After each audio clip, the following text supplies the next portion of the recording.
Welcome on board the Rich Planet Starship, broadcasting from North London. I'm Richard D. Hall, and I'm joined today by Muad'Dib. Welcome, Muad'Dib. Thank you for having me. Okay, now the last time we spoke about your trial, Yes. which you won, and you were found innocent of all charges. And in that trial, they tried to convict you of trying to pervert the course of justice. And in that trial, you provided two broad lines of defence. The first one, which was quite profound, that the Queen has no jurisdiction over you. The Crown, you don't come under the remit of their power, shall we say. Yeah. Now that defence in itself had two prongs to it. Yes. The first was that the stone of scorn on which the Queen is coronated, you believe is a fake stone.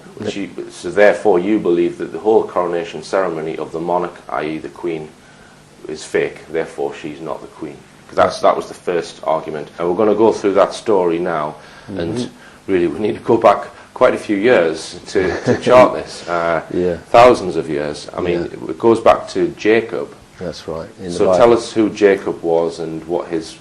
We start off with Abraham, and then who offered to sacrifice his miracle child Isaac on Mount Moriah, which is now part of Jerusalem, which is where Solomon's temple was built, over that spot, because it was the holiest spot on earth, because that's where Abraham had offered to sacrifice Isaac. And this is currently still the most contested religious area in the world, really. Yeah, the Dome of the Rock, the mosque, the Dome of the Rock, which was built by Caliph Omar, stands now over that spot. Right.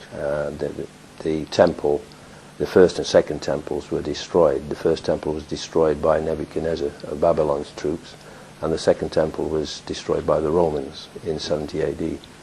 And then in the 7th century AD, Caliph Omar built the Dome of the Rock, the mosque, over the spot where the temple had been.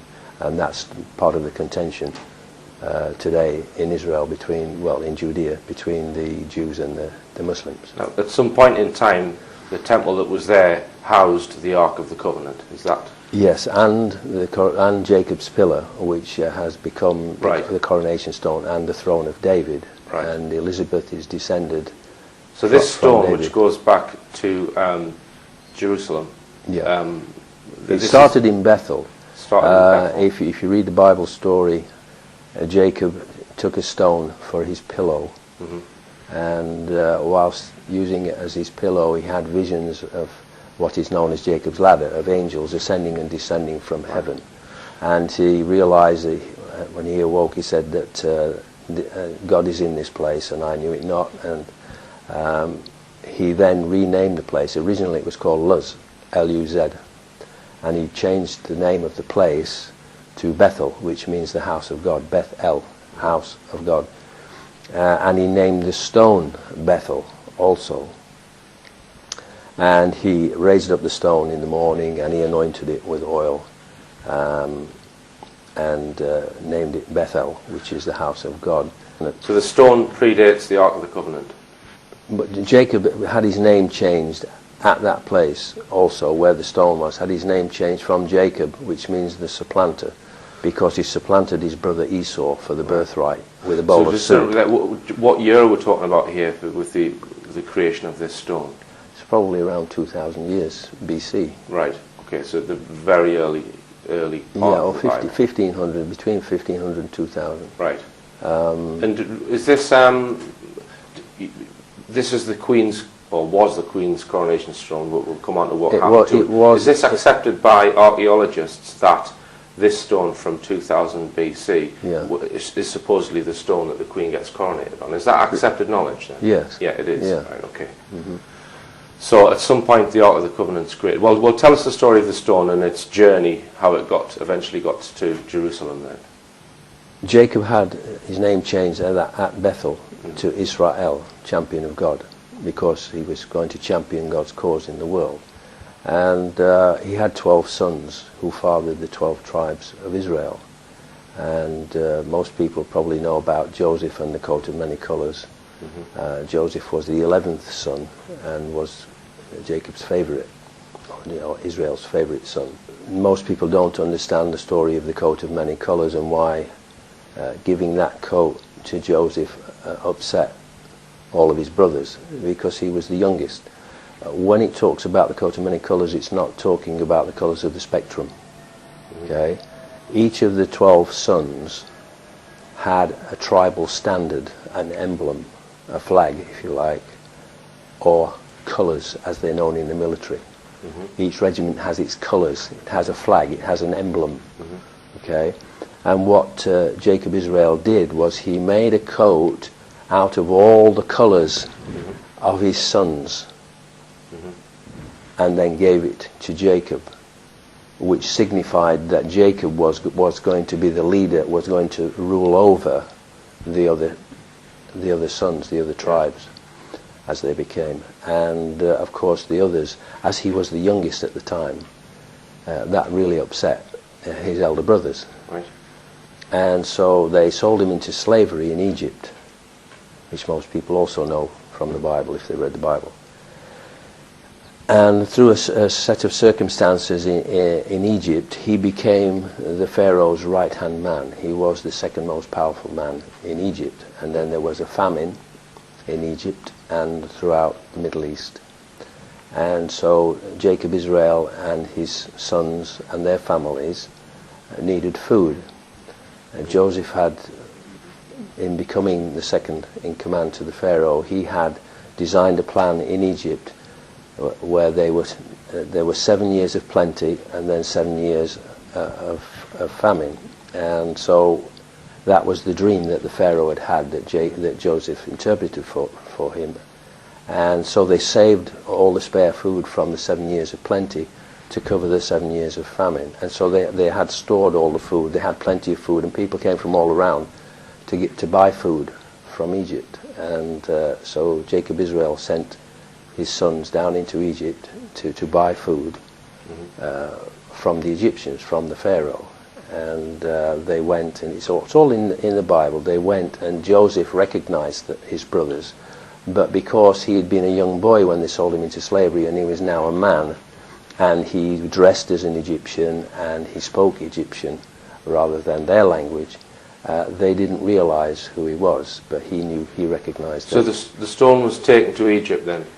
Yes. Eventually what happened was that Joseph revealed his identity to his brothers, and he said he forgave them, and he said, I want you to bring my father and all of your families and come down into Egypt, and I will provide for you, and everything will be fine.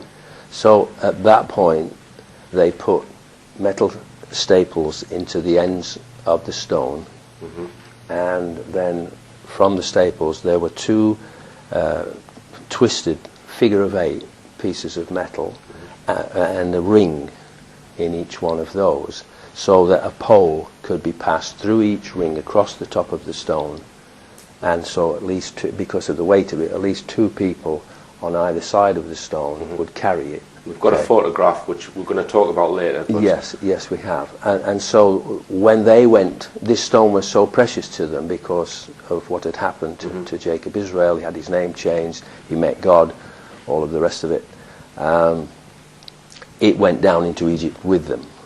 Okay, and they spent time in Egypt, and when that Pharaoh died, another Pharaoh came along who didn't know Joseph. And if you read the Bible story, they became slaves to the Egyptians, and they spent 400 years in slavery in Egypt until they were brought out by Moses. By Moses. Yeah. And this is where the Ark of the Covenant comes in. Yes, exactly. Yes. So when they came out of slavery after 400 years, when they came out of slavery in Egypt, they also brought out the stone, again carried on a pole. And they had spent 400 years under man-made laws in slavery, which is similar to what is happening in the world today, that everybody's a debt slave one way or the other to the rich and powerful, to the monarchy basically, and their friends. And it was the same in Egypt, and the people spent 400 years there in that slavery to teach them that, to convince them that that's the wrong way to live. and that they were suffering under it. And so they were then brought out with Moses to Sinai, Horeb in Sinai, where they were given God's perfect royal laws of liberty. And the Ten Commandments. They were also given, yes, but this is something that is hidden from people purposefully. They always tell you about the Ten Commandments, the 2 tablets of stone, okay? And the Ten Commandments are the basic principles upon which the law is based. Mm-hmm. But Moses was also given 5 books of the law, the history of the nation, prophecy of the future, in the 5 books that are called the 5 books of Moses. He was given 5 books of Moses from the top of Horeb, Mount Sinai, containing the laws, statutes, judgments, economic policy under which there are no poor people, the agricultural policy where you don't need chemical fertilizers and all of that poisons the land and the food and the water, and the land lays fallow every 7 years. It's the Sabbath year. Just as there is a Sabbath, 7th day of the week is a Sabbath where people are supposed to rest. So did both these items then were then placed in the temple where Solomon's Solomon's we temple? have to get the ark was constructed at Sinai, right? By Aaron, Moses' brother. When Moses came down with the 2 tablets of stone and the 5 scroll books of the law, which is known as the Torah, or in Christianity it's known as the Pentateuch. It's the first 5 books of the Bible: Genesis, Exodus, Leviticus, Numbers, and Deuteronomy. Okay, and it's the first 5 books in the Bible in the Old Testament. And the Bible begins at Genesis.